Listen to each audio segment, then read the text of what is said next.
Hey guys, we're going to isolate the draw today.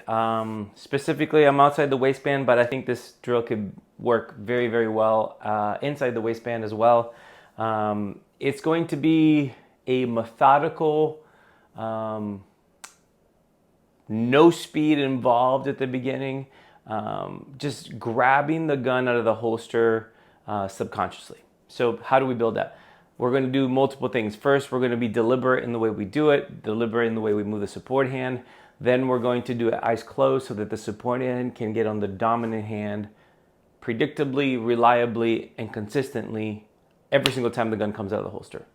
Then eventually I guess we can get some start times. But the goal here isn't to induce a bunch of tension. The goal here is to get the hands to go to the same spot every single time, to the point where you're not looking anymore and just completely close the eyes focused on that. So this is what we're going to work on. We're going to work on the points of contact on the gun. So whatever your index point is to begin at the beginning of the draw. For some of you guys, it may be the bottom of the holster. For some of you guys, maybe just the inside of your forearm onto the gun.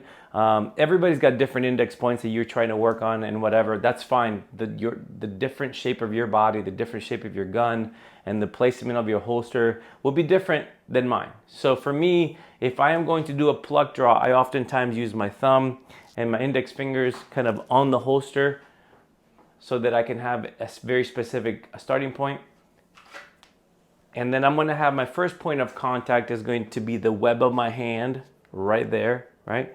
Is going to go into the beaver tail of the gun. That's going to be my first point of contact. My second point of contact is going to be my middle finger of my dominant hand, where the knuckle is, which is all beat up, right, is going to go right into the beginning of the trigger guard. Not anywhere on the trigger guard, but where the trigger guard meets the grip, right there. So I am going point 1, point 2. Notice that leaves a little bit of a gap. You see that gap right there? Right there. Notice it leaves a little bit of gap because my hands and my fingers are so long. That is where I found to be the best place to then leave enough room on the other side for me to use more of the palm of my hand onto the grip. I in fact even added the sleeve because of that. But those are my first 2 points of contact.